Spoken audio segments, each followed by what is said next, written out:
¿Qué tal? Buenas noches, muchachos. Vamos a ver el último tema de esta unidad 2, que tiene por nombre motores especiales, ¿no? Vamos a hablar de dos, el servomotor y el motor a pasos, ¿vale? De estos dos vamos a hablar y vamos a empezar con el servomotor. El servomotor es un concepto un poquito complejo, ¿de acuerdo? Porque no es un motor como tal, sino más dicho es un motor de corriente directa o incluso de corriente alterna que está conectado con diferentes sistemas extra, ¿no? Que le da la funcionalidad que voy a explicar más adelante. Entonces, un servomotor es un actuador rotativo o motor que permite un control preciso en términos de posición angular, aceleración y velocidad. ¿Sale? Capacidades que un motor normal no tiene. Utiliza un motor normal, un motor de CD normal, y lo combina con un sensor para la retroalimentación de posición. Entonces vean que ya tenemos, puede dibujar aunque sea un poco feo, un motor y un sensor. Típicamente el sensor más utilizado es un potenciómetro. Voy a tratar de dibujarlo como si fuera un relojito, ¿no? Aquí se acopla y entonces este potenciómetro lo que hace es cambiar su resistencia en función de la posición que tiene el motor. El controlador es la parte más sofisticada del servomotor y ya que está diseñado para este fin, ¿no? Aparte de esto tenemos un controlador, ¿no? Aquí viene lo que les comentaba, los servomotores no son en realidad una clase específica de motor, sino una combinación de piezas específicas que incluyen un motor de corriente continua o alterna. Ya en la industria, a nivel industrial, estos son los que vamos a encontrar, pero a nivel de hobbyistas o de aficionados, pues podremos encontrar muchos de corriente continua, o incluso en los vehículos también podemos encontrar lo que son servomotores de corriente continua, ¿no? Específicamente yo los he visto en los elevadores de los vidrios y son adecuados para su uso en un sistema de control en lazo cerrado. Se utilizan básicamente en la robótica industrial. Si ustedes van a manejar un robot más adelante, van a ver que todo lo que tiene son servomotores, pero estos son de corriente alterna, ¿no? En la fabricación con sistemas de automatización y en aplicaciones de mecanizado de control numérico o los famosísimos CNC, ¿no? Que es básicamente control numérico por computadora. Que ustedes quizás no sepan, pero quizás sí, pues es la forma en la que se maquinan un buen de piezas, ¿no? Para la industria automotriz, la industria aeroespacial, etcétera. Bueno, los servomotores más sencillos utilizan motores de corriente continua y detección de posición a través de un potenciómetro, y también utilizan un control de gran potencia, lo que significa que el motor se mueve a la velocidad máxima hasta que se detiene en la posición designada. Perdón, disculpen. En este caso es esta figurita que tenemos aquí, ¿no? Que fue lo que traté de dibujar hace ratito. Tenemos al motor, algunos engranes típicamente son motorreductores. Tenemos la salida y esa salida está acoplada mecánicamente con el potenciómetro. Tenemos un circuito integrado que se encarga de darle la potencia a este motor y pues obviamente su encapsulado, ¿no? Esto se utiliza mucho en el control de movimiento industrial. Los que se utilizan en el control de movimiento industrial pues son estos, un poquito, bueno, mucho más robustos, ¿sale? Y con mejores prestaciones que estos. Pero la mayoría de estos servomecanismos o servomotores pues están en CA, perdón, en corriente alterna, y por lo tanto no se aplica ahorita ese conocimiento a lo que nosotros estamos viendo, que son motores de CD.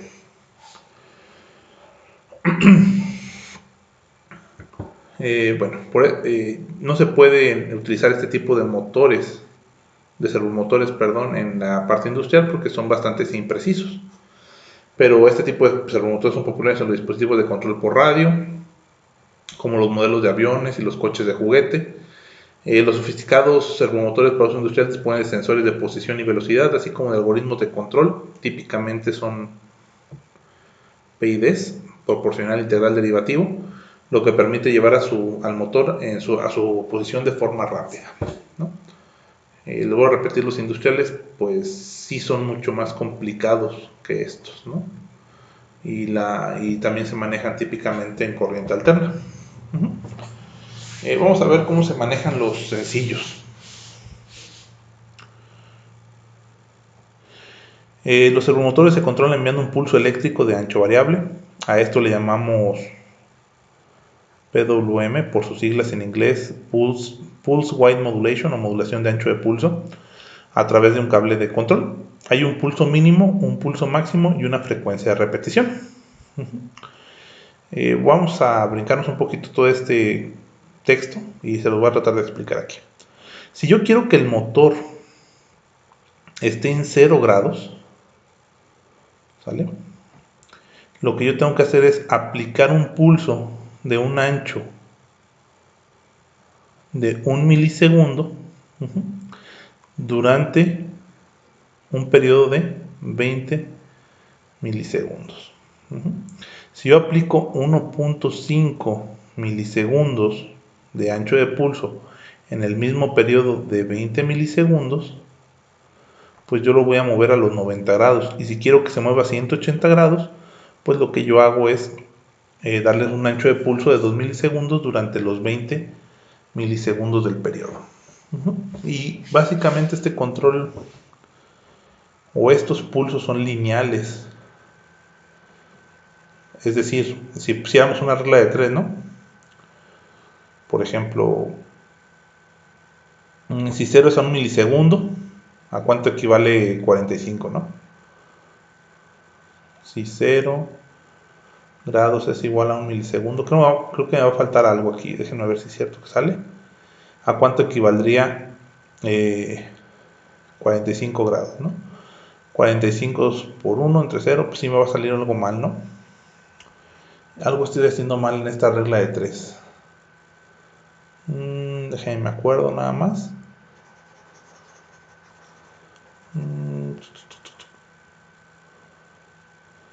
Déjenme me acuerdo qué es lo que estoy haciendo mal. El problema es que no empieza en 0, ¿no? Empieza en 1 milisegundo.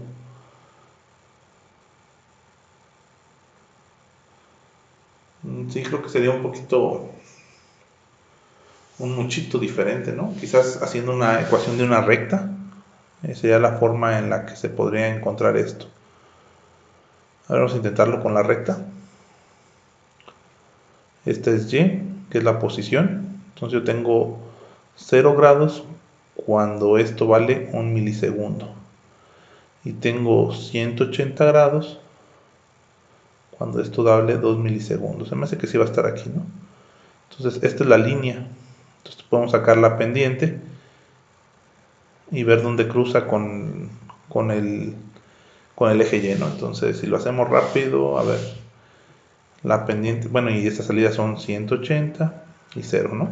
Entonces la pendiente se define como 180 menos 0 entre 2 milisegundos menos 1 milisegundo. Esto me da 180 sobre 1 milisegundo. Y eso da algo de 180 entre 1 milisegundo. 180.000, ¿no? Sí, creo que sean 180.000. Sí, creo que sí. Serían 180.000. Y me falta ver esta posición en Y, ¿no? Entonces, pues esto se hace relativamente fácil porque la ecuación de la recta es Y es igual a mx más b, hay que despejar b, por lo tanto me quedaría en puntos conocidos de Y, 0 es igual a m, que sería 180.000 por 1 milisegundo, más b, ¿no? Por lo tanto esto me da 180 y me quedaría que b es igual a menos 180. Entonces creo que con esto ya se podría sacar cualquier ángulo, ¿no? Vamos a ver si es cierto. Sería sería despejar, ¿no? Yo quiero 45 grados. Sería... Déjenme lo despejo aquí rápido. Espero no confundirlos mucho, pero es una ecuación de una recta, ¿no? Pensé que con la regla de 3, pero creo que no. Más 180 sobre m, ¿no? Que serían 180,000. Entonces, permítanme.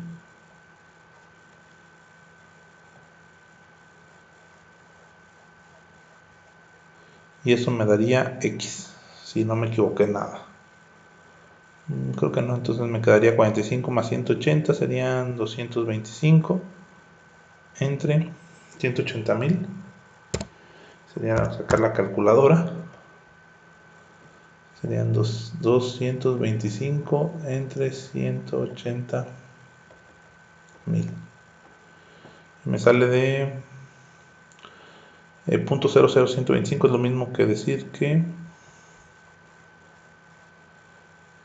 x me da 1.25 milisegundos. Y entonces con 1.25 milisegundos yo lo estoy moviendo hacia 45 grados, ¿no? Y que sí tiene lógica, porque sea la mitad de un milisegundo a 0.5. Si esto fue 90, la mitad serían 0.25 milisegundos, más el 1 que empezó, pues me daría el 1.25 milisegundos, ¿no? Entonces, de esta forma nosotros sabemos qué ancho de pulso ponerle al servomotor para que se mueva a los grados que nosotros decimos.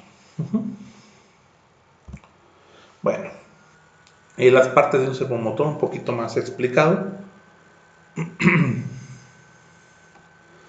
Tendríamos tres componentes principales: un motor, un variador, también conocido como amplificador, que es el que le da la potencia al motorcito, y un mecanismo de retroalimentación.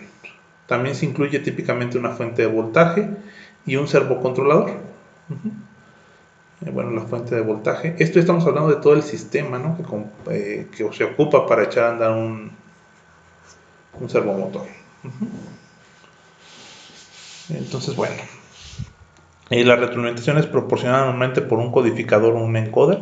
Aquí estoy mezclando información de los motores industriales, ¿no? Los que ya vimos que son utilizados para juguetes o para proyectos de hobby, pues ya sabemos que el sensor de retroalimentación es un potenciómetro, ya sea interno o externo al motor o por un resolver, y en aplicaciones que requieren un posicionamiento muy preciso se pueden utilizar dos dispositivos de retroalimentación, uno en el motor para verificar el rendimiento del motor y el otro en la carga para verificar la posición real de la carga.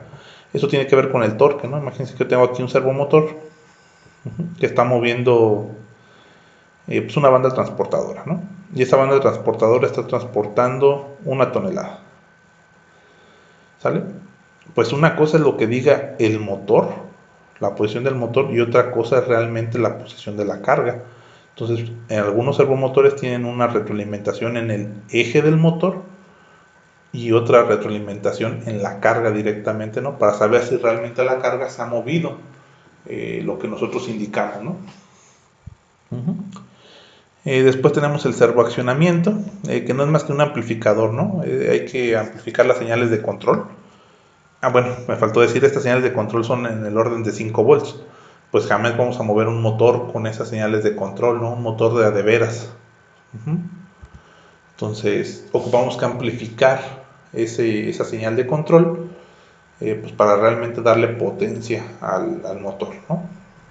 Entonces, bueno, en un motor rotativo la corriente es proporcional al par, por lo que el servomotor controla directamente el par producido por el motor.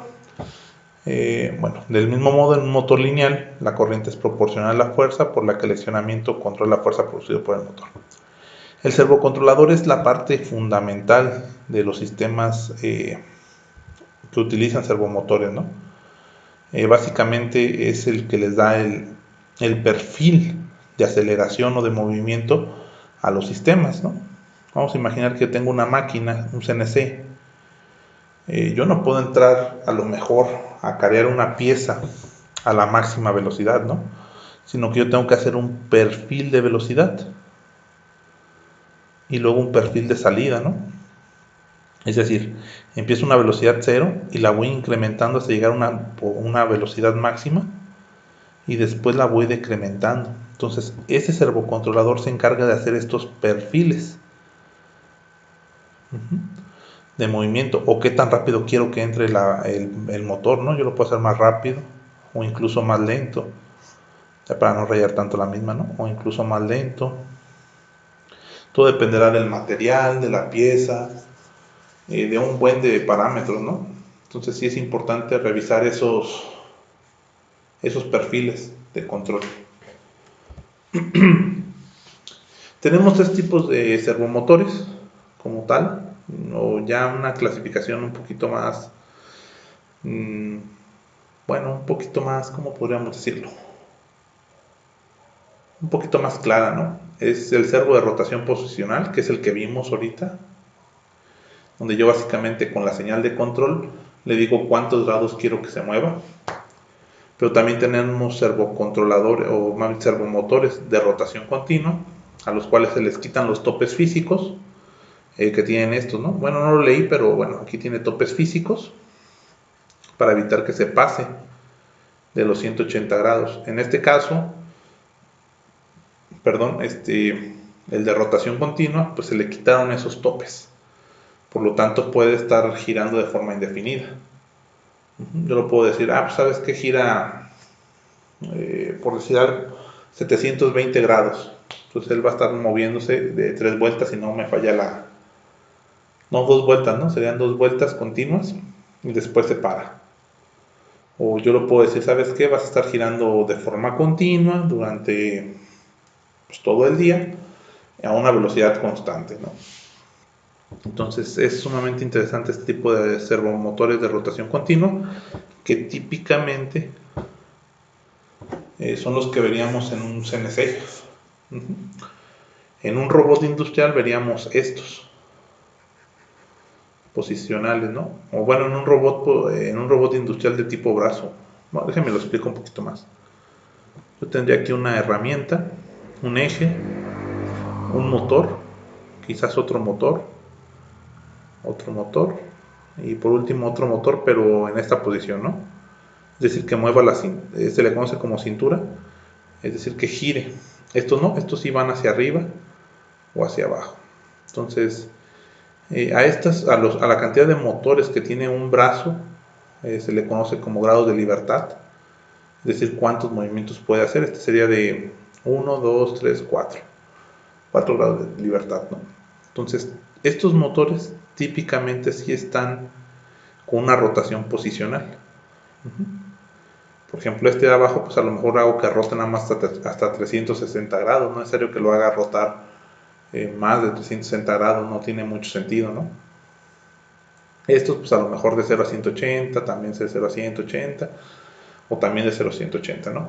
El de rotación continua, vamos a imaginarnos una mesa, que básicamente va a ser pues vamos a imaginarnos una cortadora láser. Perdón. Tenemos un eje X, un eje Y bueno, el eje Z nada más es prender o apagar el láser, ¿no? Entonces, de esta forma, aquí sí, el motor pues tiene que girar de forma muy exacta y en forma libre hacia esta dirección. Y otro motor, obviamente es un dibujo muy simplificado, ¿no? Faltaría el sistema de engranaje, etcétera, etcétera, para hacerlo bien. Gira en esta posición, ¿no? Entonces, estos típicamente son de rotación continua. Y por último tenemos a lo que se le conoce como un servo lineal. Como su nombre lo indica, en vez de que gire pues una pieza que tenemos aquí, gira en la dirección X, y tanto de ida como de vuelta, ¿no? Es decir, tiene un motor rotacional, pero ya realmente los valores que te dan en la hoja de datos o en el fabricante ya te dice cuánto se va a mover, pero en distancia lineal, ¿no? En vez de rotaciones, ¿no? Sino en cuántos milímetros se mueve. Yo no los he visto mucho, pero bueno, pues sí existen ese tipo de servomotores, ¿no? Y creo que a lo mejor una buena idea es el escáner de una impresora, ¿no? Quizás sería ahí donde se puede ver un tipo de actuador lineal, ¿no? De servomotor lineal. Vamos a ver algunas de las aplicaciones, perdón. Ya me estaba adelantando a los motores de pasos. Los servomotores se utilizan en aplicaciones que requieren variaciones rápidas de velocidad sin sobrecalentar un motor. En las industrias se utilizan en máquinas, herramientas, embalaje, automatización de fábricas, manipulación de materiales, conversión de impresión, líneas de ensamblaje y muchas otras aplicaciones exigentes como robótica, maquinaria CNC o fabricación automatizada. También se utilizan aviones radiocontrolados para controlar la posición y el movimiento de los ascensores, es decir, de los flaps, las cositas que están en la sala, ¿no? Que hacen que suba o baje el avión. También se utilizan robots debido a su suave encendido y apagado y a su preciso posicionamiento. También se utilizan en la industria aeroespacial para mantener el fluido hidráulico en sistemas hidráulicos. Se utilizan en muchos juguetes controlados por radio. Se utilizan en dispositivos electrónicos como DVDs o reproductores de discos. También se utiliza en automóviles para mantener la velocidad de los vehículos. Esta aplicación pues obviamente yo no la he visto. Me imagino que se refieren a los autos eléctricos, ¿no? Yo los he visto más en los elevadores de los coches. También cabe recalcar que si yo tengo, esto no lo mencioné, ¿no? Pero si yo tengo unos engranes aquí, típicamente es un reductor y por lo tanto un motor reductor o un motor acoplado a un juego de engranes de reducción, pues aumenta el torque de forma significativa, ¿no? E incluso evita que el motor se mueva en la dirección contraria, ¿no? Es un tope con mucha fuerza. Otros motores especiales que va a ser un poquito más rápido que los servomotores son los motores de pasos. ¿Y por qué? Pues porque muchas de las aplicaciones que se usaban para los motores de pasos pues han sido sustituidas por el servomotor. Sigue funcionando y algunas maquinarias CNCs todavía tienen motores de pasos. ¿Sale? Un motor de pasos es un motor de CD sin escobillas que puede ser de imán permanente o reluctancia variable, que tiene como característica de desempeño rotar en ambas direcciones, moverse con incrementos angulares precisos y sostener un torque de retención a velocidad cero. Y también pues, se controlan por circuitos digitales. El motor paso a paso es muy útil porque se puede posicionar con precisión sin ningún sensor de retroalimentación. Esta es la ventaja que tienen sobre los servomotores. ¿Sale? Por lo tanto se puede representar como un controlador de circuito abierto. El otro estaba en la cerrado, en el otro sí yo sabía la posición realmente, en este no, en este yo me imagino que esa es la posición que tiene que llegar por las señales de control que yo les voy a aplicar. Ok, el número y tasa de los pulsos controla la posición y velocidad del eje del motor. Por lo general los motores de paso se fabrican con pasos de revolución de 12 pasos para dar una vuelta completa, de 24 pasos para dar una vuelta completa, de 72 pasos para dar una vuelta completa, de 144, 180 o de 200 pasos para dar una vuelta completa. Los que no son, yo he usado son los de 200 pasos para dar una vuelta completa. Lo que resulta en incrementos del eje de 30 grados, por ejemplo, como estamos hablando del 12 pasos, de 15 para como estamos hablando del de 24, de 2.5 grados para el 72, si no mal recuerdo. Aquí como que falta uno, ¿no? El de 200 estoy seguro que es de 1.8. Si ustedes multiplican 200 por 1.8, pues les va a dar los 360 grados, ¿no? Entonces, pues, creo que el que falta es el de 144. ¿No saben qué? Creo que el que falta es el de 72. Quedaría 360 entre 72, nomás para no dejarlo. 360 grados entre 72 pasos de 5 grados, ¿no? Entonces aquí faltaría uno que diría 5 grados. Ok. La clasificación de los motores de paso se pueden dar de dos formas, bipolares o unipolares. Bipolar quiere decir que tienen las dos polaridades, tanto positivo como negativo. Y unipolares que solamente les va a llegar un voltaje positivo. Bueno, se impulsa mediante una fuente de corriente directa y requieren circuitos digitales para producir secuencias. Esta parte déjenme la resalto, porque estas secuencias son las que nos dan cierto funcionamiento al motor de pasos. ¿Sale? La comparación entre un motor a paso bipolar y un unipolar, ¿no? Los bipolares presentan mayor torque porque está alimentándose de dos fuentes de alimentación, es de menor tamaño, es más económico, pero su control es más complicado. ¿Sale? Estos controladores también nosotros los conocemos como drivers, servo driver por ejemplo, o un driver para un motor de pasos. Los unipolares pues presentan menor torque, es de mayor tamaño, es menos económico, pero su control es más simple al requerirse únicamente un circuito de alimentación. ¿Vale? Entonces esto es la diferencia, ¿no? Es el circuito de control. No me voy a meter en ese tema, pero para un bipolar se ocupa dos puentes H. Ahí si lo quieren investigar, aquí tendríamos unas bobinas, ¿no? Estos son interruptores que están hechos con transistores, ¿sale? Y aquí pondríamos una bobina. Y esto se conecta a una fuente de CD, ¿no? Aquí. Ahí disculpen el dibujo, pero ahí está. Y ocuparíamos dos de estos circuitos para mover un motor de pasos de tipo bipolar. Por eso dice que el control es muchísimo más complejo. En los unipolares es un poquito más fácil. Pues básicamente cada bobina viene con un solo interruptor, algo como esto. Entonces se puede ver que aquí voy a ocupar 8 interruptores, 8 transistores, y aquí solamente ocupo 4 transistores. ¿Vale? No me gustaría meterme en más problemas con este tipo de sistemas. Si algún día tienen alguna duda o quieren implementar uno de estos motores, con gusto se les auxilia, ¿no? O se les pasan los diagramas que tienen que utilizar.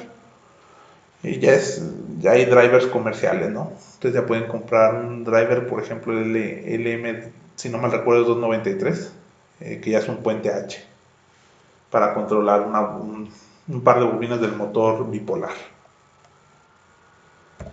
Bueno, control del motor de paso a paso. Como les había comentado, lo que nosotros hacemos para controlar el motor paso a paso es energizar las bobinas del motor con una secuencia establecida. Por ejemplo, el método de bobina simple es el más sencillo, y yo simplemente, si se fijan, tendríamos 4 bobinas. Yo voy prendiendo la bobina A, luego la bobina B, luego la bobina C y luego la bobina D. Y aquí el dibujito trata de ejemplificar el rotor de la máquina, cómo se va a alinear con la bobina A, porque el campo magnético está en este punto, después con la bobina B, después con la bobina C y por último con la bobina D. Si yo quisiera cambiar el sentido de giro, pues yo lo que hago es ahora prender primero la bobina D, después la C, después la B y por último la A. Obviamente esta secuencia sigue creciendo, ¿no? Porque recuerden que por cada uno de estos pasos el motor gira, por ejemplo, 1.8 grados. Entonces si yo lo quiero llevar, por ejemplo, al motor de pasos a 64, a ver si no hago una locura, ¿no? No sé si 64 sea múltiplo exacto de 1.8, pues yo sé cuántos pasos tengo que dar. Déjenme, voy a sacar la calculadora, que sería 64 entre 1.8, no es exacto, ¿no? Creo que el exacto serían 66 entre 1.8, ¿no? 65 entre 1.8, creo que sí. No, tampoco. 63 entre 1.8. Quiero valores exactos, aquí está, ¿no? Yo sé que si quiero llevar el motor a 63 grados, yo tendría que dar 35 pasos. ¿Sale?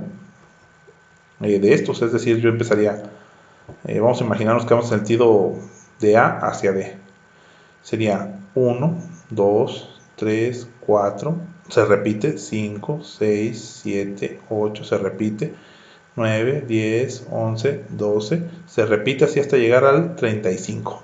¿Sí era 35?